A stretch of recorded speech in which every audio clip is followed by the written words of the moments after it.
కూటమి ప్రభుత్వం అధికారులను ఎలా వాడి వదిలేస్తోంది అన్నదానికి ఇది మరో ఉదాహరణ. కనీసం వాడుకొని వదిలేసినా గౌరవప్రదంగా ఉంటుంది, కానీ వాడుకున్న తర్వాత వదిలేసే సమయంలో వాళ్ళ మీద బురద జల్లి మరీ వదిలేస్తూ ఉన్నట్టుగా ఉంది. తెలుగుదేశం పార్టీ అధికారంలోకి వచ్చిన తర్వాత టీటీడీ వ్యవహారాలు మొత్తం దారి తప్పాయి. అక్కడ భక్తులు అనేక ఇబ్బందులు ఎదుర్కొంటున్నారని వైఎస్ఆర్సీపీ నాయకులు ఆరోపించినప్పుడు తెలుగుదేశం పార్టీ మీడియా అంతా ఎదురుదాడి చేశారు. అసలు అద్భుతంగా సేవలు అందుతున్న ఈ టీటీడీలో అసలు గతంలో ఎప్పుడూ లేదు, వైసీపీ హయాంలోనే భక్తులు ఇబ్బంది పడ్డారు అంటూ ఎదురుదాడి చేశారు. లేదు, మొత్తం వీఐపీలకు అప్పగించేశారు ఆలయాన్ని, సామాన్య భక్తులకు అసలు అవకాశమే లేకుండా పోతోందని వైసీపీ నాయకులు చెప్పినా సరే ఇప్పటి వరకు ఎదురుదాడి చేస్తూ అంత అద్భుతంగా ఉందని చెప్పారు. కానీ ఈరోజు ఆంధ్రజ్యోతి పత్రికలోనే ఏడాది పాటు భక్తులు అష్టకష్టాలు పడ్డారని ఇండైరెక్ట్ గా అంగీకరించేసి, అయితే దీనికి సందర్భం ఏంటి అంటే శ్యామలరావు మీద గురిపెట్టి కథనం రాసే ప్రయత్నంలో మొత్తం ఆంధ్రజ్యోతి అసలు విషయాలు రాసేసింది. శ్యామలరావు టీటీడీ ఈవోగా మొన్నటి వరకు ఉండేవాళ్ళు ఇప్పుడు ఆయన్ని జేడీకి బదిలీ చేశారు పొలిటికల్ కార్యదర్శిగా. అయితే ఆయన ఆ బాధ్యతలు స్వీకరించడం లేదు, అలకబూనారంట. దాని మీదే కథనం రాస్తూ శ్యామలరావు అలకబూనారు, 3 నెలల పాటు అనారోగ్య కారణాలతో సెలవు మీద వెళ్లేందుకు సిద్ధమవుతున్నారు అంటూ ఆంధ్రజ్యోతి రాస్తూ సాధారణ పరిపాలనా శాఖ ముఖ్య కార్యదర్శిగా పోస్టింగ్ ఇచ్చింది ప్రభుత్వం కొత్తగా. ఈ పోస్టింగ్ నచ్చకపోవడంతో సెలవుపై వెళ్లడానికి సిద్ధమయ్యారు శ్యామలరావు. టీటీడీ ఈవోగా ఆయనకు బాధ్యతలు అప్పగించిన తర్వాత దేవస్థానం పాలనా వ్యవహారాల్లో ప్రతిష్టంభన ఏర్పడింది. ఎప్పుడొచ్చారు శ్యామలరావు? 2024 జూన్లో వచ్చారు. అంటే ఏడాది దాటిపోయింది. అంటే ఆయన వచ్చినప్పటి నుండి దేవస్థానం పరిపాలనలో ప్రతిష్టంభన ఏర్పడిందని ఆంధ్రజ్యోతి డైరెక్టర్ రాసింది. టీటీడీ చైర్మన్ అధికారులతో వివాదాలతో పాటు భక్తులకు సరైన సదుపాయాలు కల్పించడంలో విఫలమయ్యారని శ్యామలరావుపై విమర్శలు వెల్లువెత్తాయి. చూసారా, ఏడాది పాటు ఈవోగా ఉన్నారు, అక్కడ బిఆర్ నాయుడు చైర్మన్ గా ఉన్నారు. వైఎస్ఆర్సీపీ వాళ్ళు ఇంతకాలం అక్కడ మొత్తం భక్తులు ఇబ్బంది పడుతున్నారంటే ఒప్పుకోలేదు. కానీ ఈరోజు శ్యామలరావుని టార్గెట్ చేసేందుకు, ఆయన్ని ఇబ్బంది పెట్టేందుకు, ఆయన మీద మొత్తం నెపం నెట్టేందుకు ఇలా రాసేశారు. శ్యామలరావు ఈవోగా వచ్చిన తర్వాత టీటీడీ పరిపాలన పూర్తిగా స్తంభించిపోయిందని ఆంధ్రజ్యోతి స్వయంగా చెప్తోంది.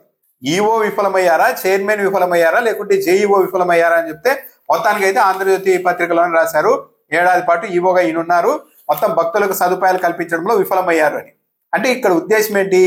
శ్యామలరావు నిజంగానే అలా విఫలమై ఉంటే, భక్తులు అంత అష్టకష్టాలు పడుతూ ఉంటే వైసీపీ వాళ్ళు ఆరోపించినప్పుడే వెంటనే ఆయన అక్కడి నుండి బదిలీ చేయాల్సింది. ఎందుకంటే ఇది లక్షల మంది భక్తులకు సంబంధించిన వ్యవహారం. వాళ్ళ భక్తులు ఇబ్బంది పడుతూ ఉంటే ఒక వ్యక్తి ఏమనుకుంటారో అని ముఖ్యమంత్రి చూస్తూ ఇంతకాలం ఉండడం కూడా కరెక్ట్ కాదు. కానీ ఇప్పుడే ఎందుకు రాశారు ఇది అంతా అంటే, ఏడాదిగా టీటీడీ మీద అనేక విమర్శలు, అనేక ఆరోపణలు వచ్చాయి. ఇప్పుడు ఎలాగోగా ఈవోగా ఉన్న శ్యామలరావును బదిలీ చేసేశారు కాబట్టి మొత్తం ఈ ఏడాది పాటు కూటమి ప్రభుత్వం అధికారంలోకి వచ్చిన తర్వాత టీటీడీ కొండ మీద జరిగిన అన్ని తప్పులు, వ్యవహారాలు అన్నింటికీ శ్యామలరావుపై బాధ్యుడు అని చెప్పి మొత్తం ఆ పాపాన్నంతా ఆయన ఖాతాలో వేసి తోసేసామంటే సరిపోతుంది, ఇంకా మిగతా వాళ్ళంతా బాగున్నారు అన్నది ఒక ప్రొజెక్షన్ ఇవ్వడానికి ప్రయత్నం అనమాట. రేపొద్దున ఇప్పుడు అనిల్ కుమార్ సింఘాల్ని తెచ్చారు. ఆయన కూడా అంతే, ఓ ఏడాది తర్వాత 2 ఏళ్ల తర్వాత టీటీడీ వ్యవహారాలు గాడి తప్పితే ఆయన కూడా బదిలీ చేసి, ఇదిగో ఇంతకాలం ఈ వ్యవహారాలు ఇలా గాడి తప్పడానికి అనిల్ కుమార్ సింఘాలే కారణం, అందుకే ముఖ్యమంత్రి ఆయన్ని బదిలీ చేశారని చెప్తారు. నిజంగానే శ్యామలరావు అంత శాసిస్తూ ఉంటే, అదేంటి మామూలు ఆలయం కూడా కాదు తిరుమల, అక్కడ శ్యామలరావు శాసిస్తూ గొడవలు పెట్టుకుంటూ లక్షల మంది భక్తులకు ఏడాదికి పైగా ఇబ్బందులు పెడుతూ ఉంటే ముఖ్యమంత్రి గారు ఏం చర్యలు తీసుకున్నారు? అసలు బిఆర్ నాయుడు గారు ప్రతి విషయానికి మీడియా ముందుకు వచ్చి కౌంటర్ ఇచ్చారు కదా, మరంటే ఆయన ఈవోను కూడా కంట్రోల్ చేయలేనంత అసమర్థుడా బిఆర్ నాయుడు గారు? అంటే ఇవన్నీ ఏమి లేదు, మొత్తం ప్రభుత్వానికి ఏమాత్రం మట్టి అంటకుండా జస్ట్ ఇతన్ని ఎలాగో బదిలీ చేసేసాం కాబట్టి ఈ కూటమి ప్రభుత్వం వచ్చిన తర్వాత తిరుమలలో జరిగిన పాపాలు పుణ్యాలు అన్ని ఆయన ఖాతాలోనికి మూటగట్టి ఆయన నెత్తినేసి పంపించేస్తే సరిపోతుంది. అదే ఏదైనా ఒక మంచి కార్యక్రమమో, మంచి అద్భుతంగా ఏదైనా పని జరిగింది అనుకోండి, అప్పుడు వెంటనే ఏం చెప్తారు వీళ్ళే, చూసారా చంద్రబాబు నాయుడు గారి నాయకత్వంలో ఇలా అద్భుతం జరిగింది తిరుమలలో అని చెప్తారు. బిఆర్ నాయుడు గారు ఎంత సమర్థవంతంగా చైర్మన్ గా బాధ్యతలు నిర్వహిస్తున్నారో చూడండి అని తెలుగుదేశం పార్టీ వాళ్ళు సోషల్ మీడియాలో ప్రచారం చేస్తారు. పైగా 2024 జూన్లో శ్యామలరావును టీటీడీ ఈవోగా నియమించినప్పుడు తెలుగుదేశం పార్టీ వాళ్ళు ఏం ప్రచారం చేశారు? జగన్మోహన్ రెడ్డి చూసి నేర్చుకో, ఒక సమర్థవంతుడైన అధికారిని ఎంపిక చేసుకోవడం ఎలా, టీటీడీలో ఈవోగా ఒక అధికారిని ఎలాంటి వ్యక్తిని నియమించాలో చంద్రబాబు నాయుడు గారిని చూసి నేర్చుకో, శ్యామలరావు చాలా గొప్ప అధికారి, చాలా సమర్థవంతమైన అధికారి, కథనాలు రాశారు. ఇవన్నీ సమర్థవంతమైన అధికారి, సిన్సియర్ అధికారి, అందుకే చంద్రబాబు నాయుడు ఏరు కోరి తీసుకొని వచ్చి అక్కడ పెట్టారన్నారు.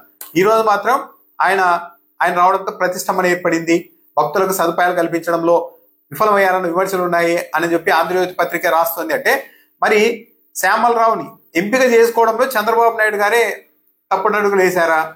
సమర్థవంతమైన అధికారి ఎవరు అన్నది అంచనా వేయలేకపోయారా?